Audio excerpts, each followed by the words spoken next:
जी, माफ़ी चाहते हैं, थोड़ी-सी ऑडियो की दिक्कत आ गई थी। हम फिर से शुरू करते हैं। Welcome to Coffee with Share Guru. हम फिर से हाज़िर हैं आपके साथ, हमारी गेस्ट के साथ। Welcome to the show mister Rajat Devgan. Hi Ruchi, how are you? जी, रजत जी, पिछले हफ़्ते भी हमने कई सारे सवाल लिए थे व्यूअर्स के, जो जानना चाह रहे थे अपनी बाइंग और सेलिंग के बारे में, कि बाय करना चाहिए, सेल करना चाहिए या होल्ड करना चाहिए उनकी जो इन्वेस्टमेंट उन्होंने ऑलरेडी कर रखी थी। तो आज भी हमारे पास कई सारे सवाल आए हैं और मैं उन सवालों के साथ में फिर से एक और शो करने जा रहे हैं, लाइव शो। और कई सारे लोग काफ़ी देर से वेट कर रहे थे, हमारा थोड़ा ऑडियो की दिक्कत आ रही थी और हम थोड़ा सा देरी से चल रहे हैं आज, तो उसके लिए माफ़ी चाहूँगी आप सभी से। और पहला सवाल रजत जी आईटीसी के ऊपर है। ये मयंक जी का सवाल है, मुंबई से वो पूछ रहे हैं अपना सवाल। ये आपको एक इत्तेफाक की बात बताऊं कि जो पिछला शो हमने किया था उसमें भी आईटीसी के ऊपर ही क्वेश्चन पहले आया जी, था जी। और लोगों ने उसी को ही सबसे ज्यादा सुना भी है। मैंने उस समय भी ये बोला था कि ये एक ऐसा स्टॉक होगा जो एफएमसीजी को आउट परफॉर्म कर देगा।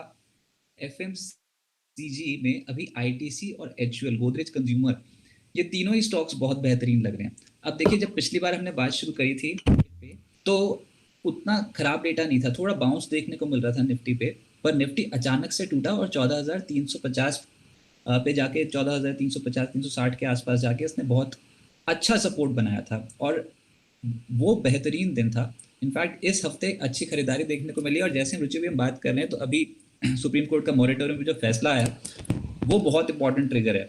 तो देखिए, आज तो हम ट्रैक कर रहे हैं क्लोजली बैंकिंग स्टॉक्स को, नो डाउट अबाउट इट। अभी थोड़ी सी प्रॉफिट बुकिंग होगी ऊपरी स्तर पे बैंकिंग स्टॉक्स में, पर मूव आएगा तो बैंकिंग में बहुत शार्प आएगा। अब रही बात इनकी आईटीसी की, देखिए मैं फिर से कहूंगा कोई दिक्कत नहीं है।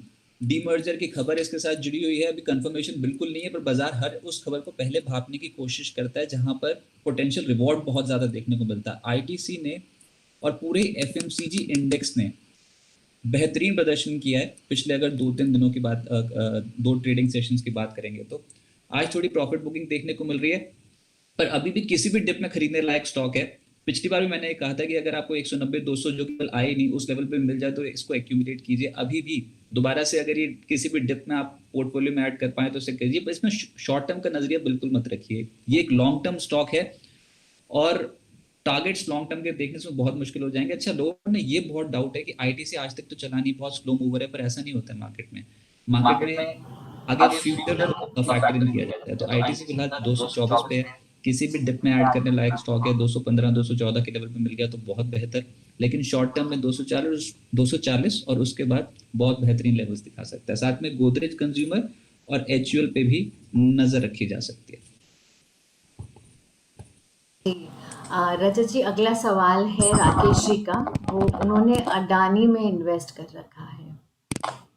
अदानी के जिस भी, मेरे को तो पूछने की ये भी जरूरत होगी कि अदानी के कौन से स्टॉक में उन्होंने इन्वेस्ट कर रखा हो। किसी भी स्टॉक में कर रखा हो, Adani power, Adani green, Adani, Adani ports के लिए वो चाह रहे हैं आपका कोई व्यू। फर्क नहीं पड़ता। ग्रुप ही बहुत बड़ी है इस समय। सबसे आउट परफॉर्मिंग स्टॉक्स जो इस समय देखने को मिल रहे हैं वो अदानी, अदानी ग्रुप के स्टॉक्स। अदानी पोर्ट्स अगर इन्होंने इन्वेस्ट किया तो मैं इनको लेवल्स थोड़े बता दूं। ऊपर के साइड के लेवल बताने तो अभी बहुत मुश्किल है अदानी ग्रुप ऑफ स्टॉक्स में, क्योंकि जिस तरीके की रैली इन्होंने यहाँ पर देखने को मिली, कोई भी डिप आती है बस ट्रेडर्स और इन्वेस्टर्स मौका ढूंढ रहे हैं खरीदारी करने का। एक छोटा सा लेवल है वो है 765 766, ये एक हर्डल की तरह एक्ट कर रहा है क्योंकि पिछला स्विंग हाई यहीं पर ही है 766 765। अभी फिलहाल 743 पे चल रहा है, तो ये मान के चलिए कि एक हर्डल देखने को मिलेगी 765 766 के जोन्स पे। अगर इसने ये लेवल निकाल दिया तो फिर प्रीवियस हाइस को टच करने के लिए पूरी तरीके से तैयार है। अब इनके लेवल पे खरीदारी ये जरूर लिख के दें क्योंकि उससे ना रिस्क रिवॉर्ड रेशियो डिसाइड करने में हेल्प मिल जाती है। पर अगर इनके पोर्टफोलियो में है तो इनको होल्ड करना चाहिए with strict stop loss of 660 levels. जी। अगला सवाल है रुचि जी का, जो दिल्ली से जानना चाह रही हैं कि उन्होंने हिंडाल्को में इन्वेस्ट किया था। बिगिनर हैं वो, अभी अभी शेयर मार्केट शुरू किया है, तकरीबन 6 महीना हुआ है। अगर 6 महीने पहले इन्वेस्ट किया होता तो बहुत बेहतरीन स्ट्रक्चर देखने को मिलता। मेटल्स, लोग बहुत ओवर कॉन्फिडेंट हो गए हैं मेटल्स को लेकर। देखिए अच्छी बात भी है, metals are is a very good theme और किसी भी डिप में खरीदारी हो रही है। पर देखिए प्रॉफिट बुकिंग हायर लेवल्स पे ही होती है। अभी आप यही पैटर्न देखेंगे मेटल स्टॉक्स में, ऊपरी स्तरों पे एकदम से प्रॉफिट बुकिंग हुई है। चाहे आप टाटा स्टील देखिए, जेएसडब्ल्यू या फिर जिंदल स्टील या फिर हिंडाल्को, अपने प्रीवियस स्विंग्स को क्रॉस नहीं कर पा रहे हैं ये स्टॉक्स। मैं कॉन्ट्रा व्यू नहीं लेना चाहूंगा, पर मैं ये बोलूंगा कोई डिप आए, अच्छी डिप आए, तभी आप इन्वेस्ट कीजिए। एकदम से जंप मेटल स्टॉक्स में मौका मिलेगा आपको खरीदारी करने का। नीचे आपको मिलेंगे ये सारे स्टॉक, डाल को ज्यादा नीचे नहीं, मतलब अगर यहाँ से भी अगर 4-5% के आसपास की करेक्शन देखने को मिल जाती है तो डेफिनेटली यहाँ पर एक बाय कॉल इनिशिएट होगी। मैं इनफैक्ट पर्सनली अगर मेरे से बात करें तो मेरा इंपॉर्टेंट लेवल होगा 320, जो मैं बहुत क्लोजली वॉच करूंगा। 320 318 के नीचे अगर क्लोजिंग दे गया ये स्टॉक, तब थोड़ी दिक्कत बढ़ जाएगी। पर अगर 320 तक की होल्ड कर जाता है इंट्राडे नहीं क्लोजिंग बेसिस, अगर 320 318 क्लोज कर जाता है तो के ऊपर सस्टेन कर जाता है तो हिंडाल्को यहाँ से प्रदर्शन कर सकता है। बाय ऑन डिप्स होगा बिल्कुल स्टॉक। जी, अगला सवाल है टाटा पावर पे। वो चाह रहे हैं आपका व्यू लॉन्ग टर्म के लिए। उन्होंने टाटा पावर में इन्वेस्ट किया था एक लॉन्ग टर्म पर्सपेक्टिव रखकर। राकेश गुप्ता हैं बॉम्बे से। बहुत बेहतरीन स्ट्रक्चर, बहुत बेहतरीन स्टॉक, पर ये इस लेवल पे नहीं खरीदने वाला है, इसको भी नीचे खरीदने वाला स्टॉक है ये। अगर ये आपको 98 और 100 के जोन्स के आसपास मिल जाए तो पोर्टफोलियो में दोबारा से शामिल कर लीजिए। इसका लॉन्ग टर्म स्ट्रक्चर बेहतरीन है, कोई दिक्कत नहीं है इसमें। जब तक ये अपना 95 का लेवल नहीं तोड़ेगा तब तक इसमें कोई दिक्कत आएगी नहीं, और उम्मीद नहीं है कि अभी ये स्ट्रक्चर तोड़ेगा। हाँ, उतना मोमेंटम नहीं है जितना बाकी के स्टॉक्स में देखने को मिल सकता है, क्योंकि अभी जो थीम चल रही है मार्केट में वो एफएमसीजी है। और अगर कुछ मेजर हुआ तो बैंकिंग स्टॉक्स या फिर फाइनेंशियल स्टॉक्स एकदम से अब मूव देते हुए नजर आएंगे, क्योंकि क्लोजली हमको देखना होगा कि मोरेटोरियम को बाजार ने किस तरीके से फैक्टर इन किया। टाटा पार थोड़ा सा ऊपरी स्तर पे प्रॉफिट, इसमें जो प्रॉफिट बुकिंग हुई है इनफैक्ट अभी 104 पे चल रहा है। 114 112 के लेवल पे, 113 के लेवल पे बहुत बेहतरीन एक लेवल था जहां पर प्रॉफिट बुकिंग का समय मिला था।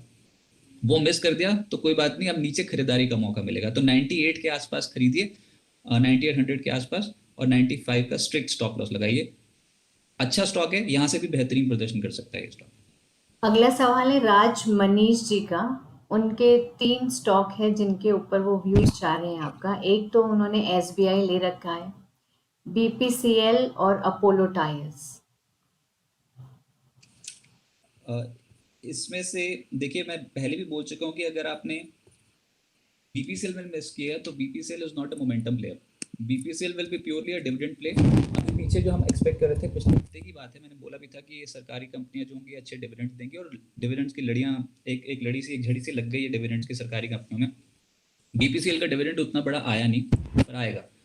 बाकी का डिविडेंड भी यहाँ पर बाजार एक्सपेक्ट कर रहा है कि जरूर आएगा, अच्छा डिविडेंड देगी कंपनी। तो ये 436 के लेवल पे है। पिछले हफ्ते भी जब हम बात कर रहे थे तो 460 के लेवल्स पे था, उसके बाद एकदम से डिविडेंड की अनाउंसमेंट आती है, यहाँ पर इसमें एक जर्क देखने को मिला। अभी भी बाजार एक्सपेक्ट कर रहा है कि यहाँ पर डिविडेंड अनाउंसमेंट ज्यादा देखने को मिल सकती है, तो इसको अपने पोर्टफोलियो में एज अ डिविडेंड स्टॉक ही कंसिडर कीजिए, बेचना नहीं। डिविडेंड से ही अब आप पैसा कमा सकते हैं अगर आपने लॉन्ग टर्म इन्वेस्टमेंट किया हुआ है तो। दूसरा है स्टेट बैंक, इसको मैं बहुत क्लोजली यहाँ पर ट्रैक कर रहा था अभी कुछ देर पहले जब मोरेटोरियम का फैसला नहीं आया था, तो क्योंकि आज जो सेक्टर सबसे तेज चलने वाला है वो है सरकारी बैंक्स।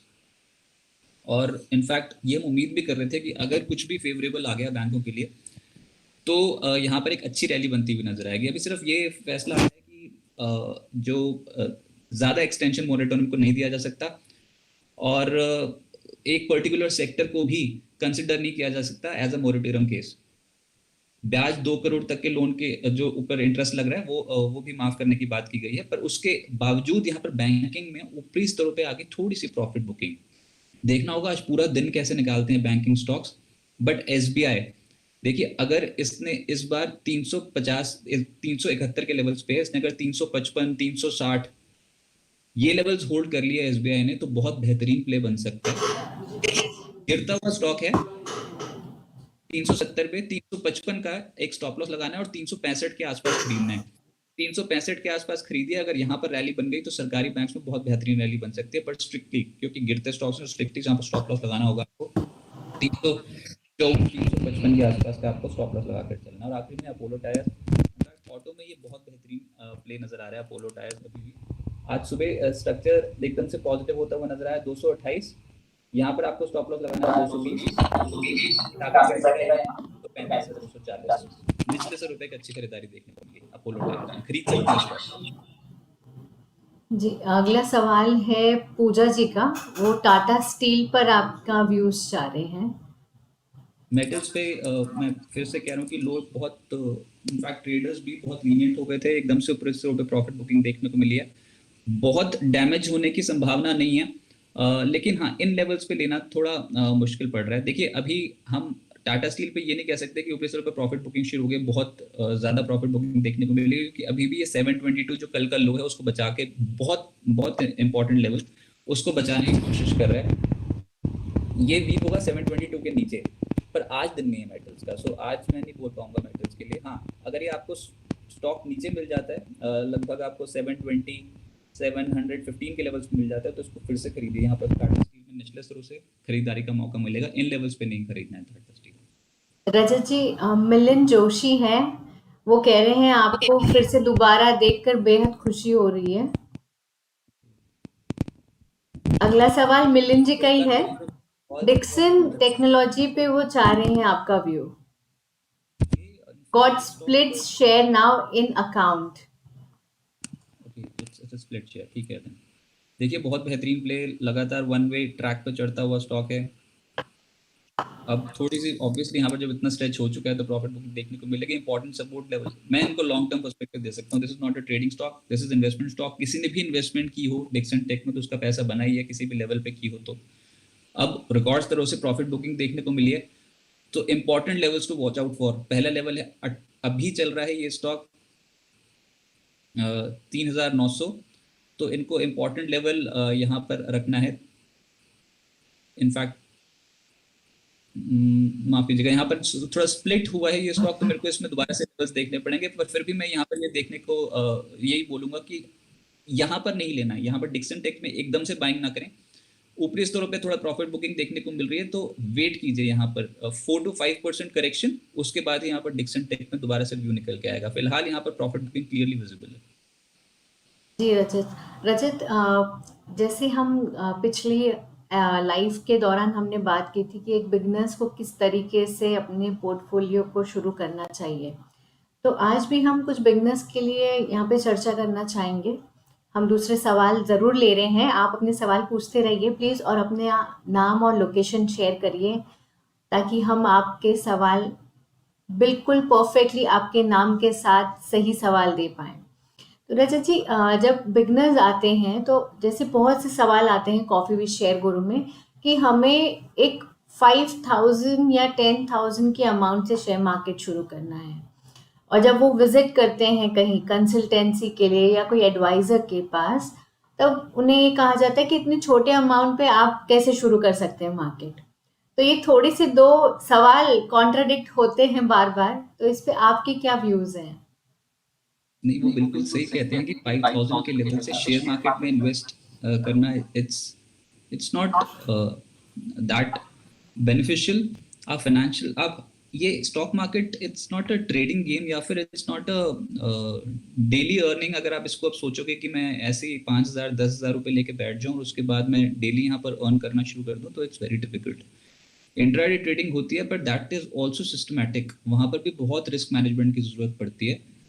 तो वो सही बोलते हैं। अगर आप को ये बोलते हैं कि इतने छोटे में आप इन्वेस्टमेंट नहीं कर सकते, देखिए अगर आप कंसिस्टेंटली 1,000 रुपये या 5,000 रुपये भी लगाना शुरू कर देंगे हर महीने in a good quality stock या फिर in a good mutual fund, then it is considered very very good. It's called investment, it's called portfolio.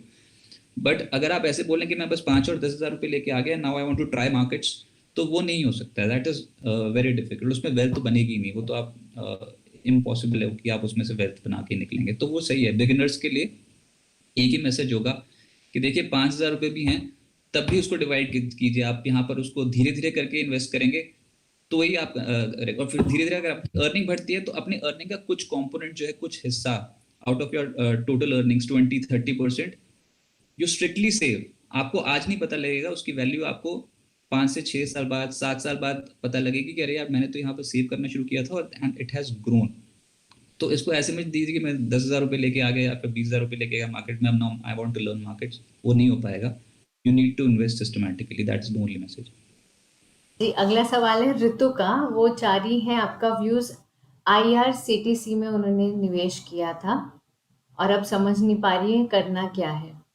बेचना ही नहीं, मतलब इनफैक्ट ये अगर कर चुके हैं किस लेवल पे, क्या ये तो मेरे को पता ही नहीं, पर it has been completely outperformer in the markets. ये थोड़ी सी ऊपर से प्रॉफिट बुकिंग से अगर परेशान हो गए हो तो इट्स ओके, होता है। अगर आपने ट्रेडिंग कर रखी है तो फिर आपको थोड़ी परेशानी की बात है, क्योंकि प्रॉफिट बुकिंग हो गई है। पर आप ये भी देखिएगा कि नीचे निचले स्तरों पे 1700 नहीं तोड़ रहा है ये स्टॉक, उम्मीद है कि नहीं तोड़ेगा। अगर ये नीचे मिल जाता है तो री इन्वेस्ट करने का मौका मिल जाएगा आपको। 1700 1600 की रेंज पे आप री इन्वेस्ट कर सकते हैं। पर now it is the story which is going on in IRCTC, और आईआरसीटीसी में बने रहने की सलाह होगी। फिलहाल 1840 के लेवल पे है स्टॉक, और हो सकता है कि यहाँ पर 1 या 2 महीने में आपको यहाँ से बेहतर लेवल्स, इस इन लेवल से बेहतर लेवल्स यहाँ पर देखने को मिले। जब तक ये 1600 कन्विंसिंगली नहीं तोड़ेगा तब तक इसको कोई दिक्कत नहीं। IRCTC is a very good stock. Rajat ji, जैसे अभी हाल ही में खबर भी आई थी कि मोदी जी ने काफी 10वीं पास वालों को भी रेलवे में जॉब के लिए अनुमति का एक नया शुरू करवाया है कि 10वीं के बाद ही आप फौरन फौरन रेलवे में जॉब ले सकते हैं। चलिए, वो तो रोजगार बढ़ता है, पर ये केटरिंग बिजनेस जहाँ आईआरसीटीसी बहुत, इनफैक्ट हम देखिए, अगर रेलवे से जुड़ी हुई जो कंपनियां हैं, रेल टेल, आईआरसीटीसी, ये कुछ ऐसे स्टॉक्स हैं जहां पर आप देखेंगे कि बहुत बेहतरीन एक तो रिजल्ट्स भी हैं, और ऊपर से साथ में चार्ट स्ट्रक्चर्स बहुत इंपॉर्टेंटली इंप्रूव भी होते चले जा रहे हैं। अब इसमें अगर आप ये सोचें कि लॉकडाउन फिर से लग गया और आईआरसीटीसी को बहुत बड़ा इम्पैक्ट देखने को मिलेगा, then it's a very short term और बहुत ही नैरो अप्रोच हो जाएगा किसी स्टॉक सिलेक्शन के लिए। ऐसा होगा नहीं।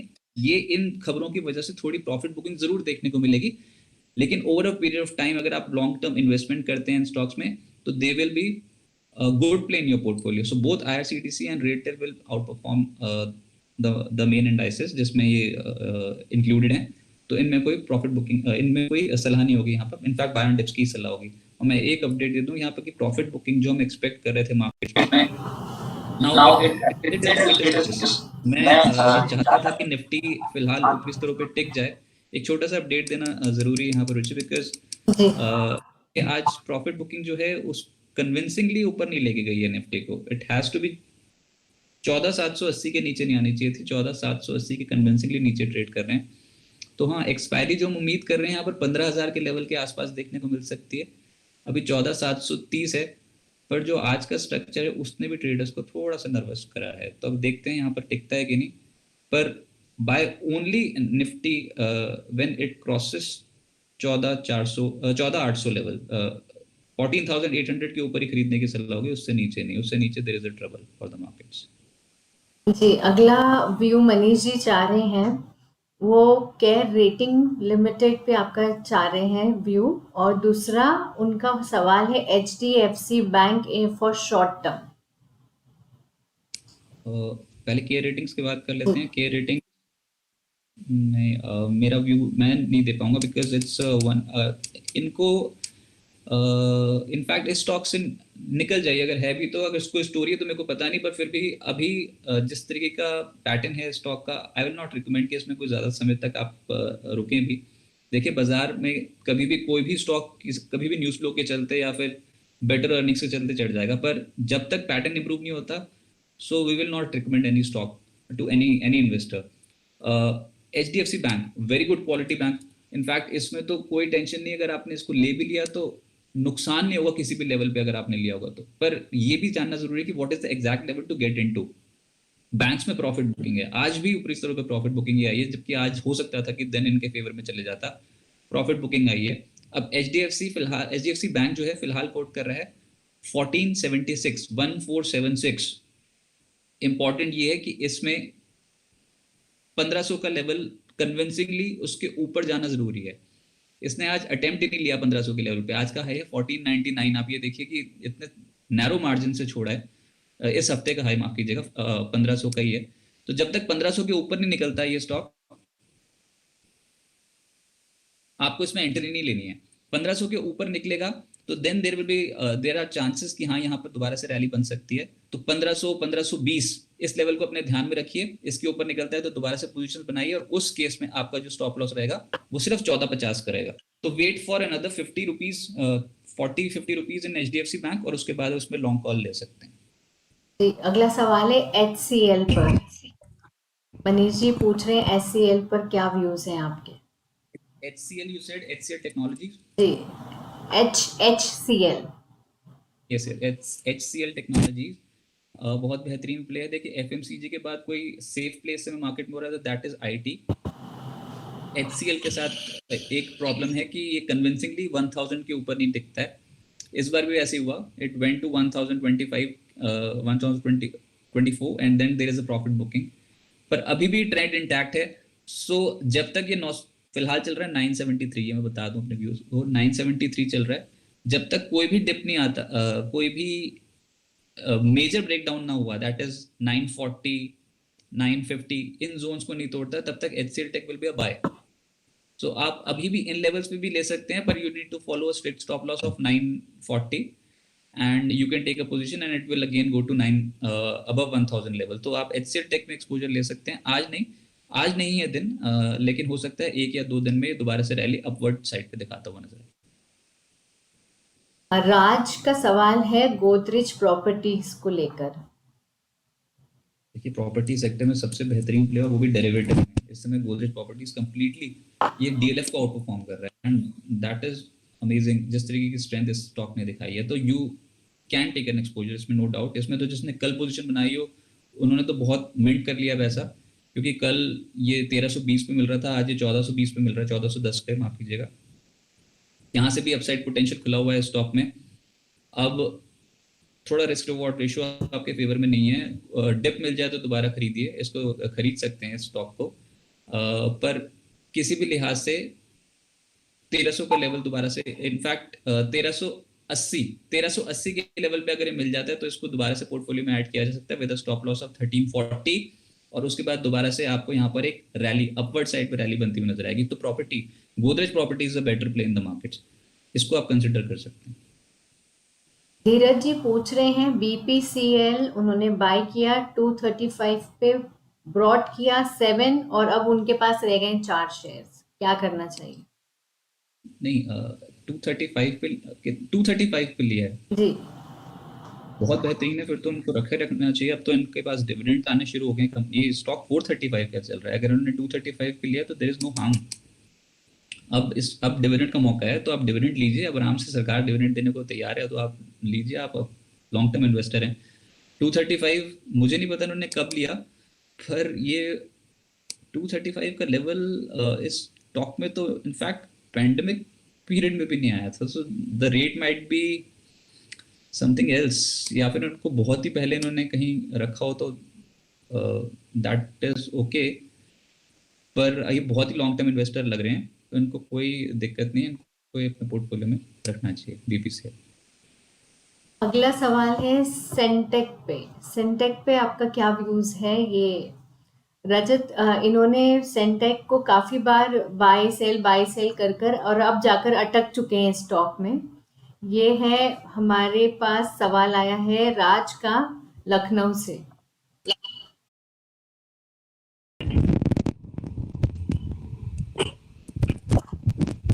जी, फिर से हाजिर है हम आपके साथ, थोड़ी ऑडियो टेक्निकल इश्यूज आ गए थे। जी रजत जी, सनटेक पे हम चर्चा कर रहे थे, सनटेक पे आपके व्यूज चाह रहे थे audience. You can not fight with technology, वैसे ये तो पता लग रहा है, एक नहीं 2 बार हो चुका है। Sunteck Realty it's in profit booking mode. देखिए बहुत अच्छी खरीदारी आ गई, and that was after pandemic, नीचे जब मार्केट रिवर्स करी थी दिस आल्सो। बट देखिए बहुत सारे ऐसे स्टॉक्स हैं जिन्होंने पैंडेमिक के पहले का हाई तोड़ दिया है। कुछ ऐसे स्टॉक्स हैं जिन्होंने नहीं तोड़ा, और जिन्होंने नहीं तोड़ा उसमें से स्टॉक है। सो आई विल नॉट एडवाइस, इससे बेहतर प्ले मिल जाएंगे मार्केट में। अब जो गोदरेज प्रॉपर्टी की बात हुई तो you can invest in that stock, कोई दिक्कत नहीं है। पर आप इसमें से प्रॉफिट बुक करके आप गोदरेज प्रॉपर्टीज को सिलेक्ट कीजिए जिसने अपने ऑल टाइम हाई लेवल्स को भी टच किया है। So it is a good play, position switch कर सकते हैं गोदरेज प्रॉपर्टी। जी, रजत जी, फिर से यहाँ पे मनीष जी ने अपना सवाल रिपीट लिमिटेड का स्टॉक लिया है 529 पे, और वो बहुत रिक्वेस्ट कर रहे हैं कि आपके व्यूज जानना चाह रहे हैं इसको पर्टिकुलर स्टॉक के ऊपर। पर रुचि, मैं सीरियसली अगर ये 437 पे है, 437 के आसपास, तो not be able to tell because इसमें strength दिख नहीं रही है पूरी. I don't track the stock so much, but according to the structure मेरे को अभी लगता है कि इसमें यहाँ पर कुछ बहुत अच्छी रैली देखने को मिलेगी. इन्होंने कोई अभी इतना डैमेज नहीं हुआ. Lots of good stories in the, देखिए ठीक है, अगर कभी लिया और नहीं चला तो आप उसमें बहुत लंबा वेट नहीं कर सकते हैं. पेशेंस टेस्ट करती है मार्केट हमेशा. So you should be in a good stock at in a stock, good stock, और वो भी सही. आप अच्छे स्टॉक में स्विच कर जाइए. जो हम अभी लगातार हम पीछे कुछ हमने बात की है कई स्टॉक्स के, तो पैटर्न की आप अपने खरीद के आसपास निकल जाए. जी, श्री सीमेंट पे हम अपना सवाल फिर से दोहराना चाहेंगे, ऑडियंस की रिक्वेस्ट है, क्योंकि उसी टाइम हमें ऑडियो ग्लिच आ गई थी। दिक्कत ही नहीं है, लाइफ टाइम हाई पे ट्रेड कर रहे हैं सीमेंट स्टॉक्स. मैं यही बोल रहा था कि स्टॉक भी ठीक होना चाहिए, टाइम भी ठीक होना चाहिए.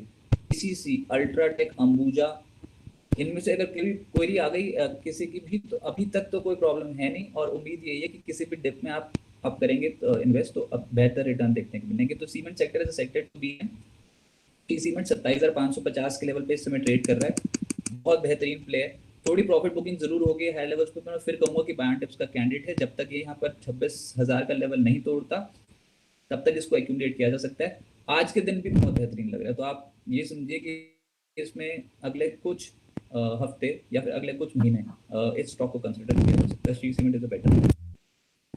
जी, अगला सवाल है पावर ग्रिड। कल से थोड़ी प्रॉफिट बुकिंग यहाँ पर जरूर हुई है. खबर थी कल बाजार में पावर के आस की कोई खबर थी इसके साथ लिंक.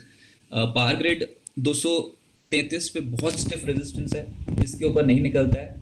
पीछे भी यहीं पर ही प्रॉफिट बुकिंग हुई थी 238 के लेवल पे. इस बार जो प्रॉफिट बुकिंग हुई है वो 234 के लेवल पे हुई है.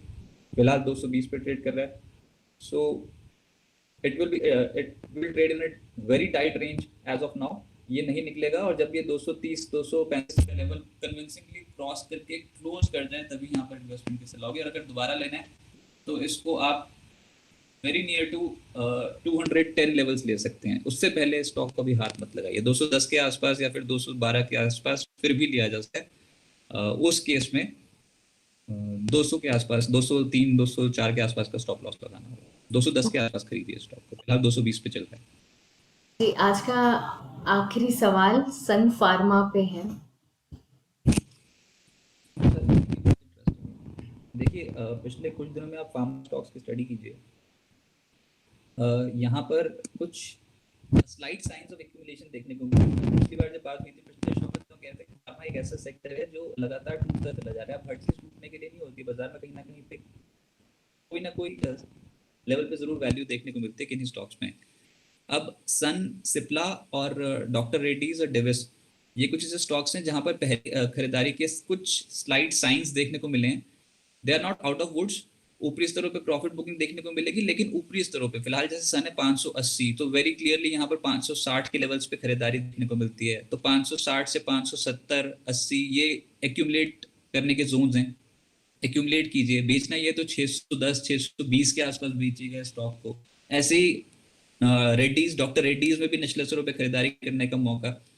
तो अभी फिलहाल के हिसाब से जो मार्केट का स्ट्रक्चर है, defensive theme is running fast as comparative to aggressive. यानी बैंक्स नहीं चल रहे हैं अभी, एफएमसीजी फार्मा का थोड़ा यहाँ पर टाइम है. तो 585 के आसपास चल रहा है. मेरी उम्मीद है कि यहाँ पर एक बार 610 620 के लेवल्स पहले देखने को मिल सकते हैं. जी, रजत, हम साइन ऑफ करें उससे पहले आप कुछ अपनी तरफ से एडवाइस या कुछ ऐसा कुछ बताना चाहते हैं ऑडियंस को, जो अपना पोर्टफोलियो हेल्दी रख पाए? देखिए मैं फिर वही बात कहूंगा कि इट्स वेरी इजी कि कभी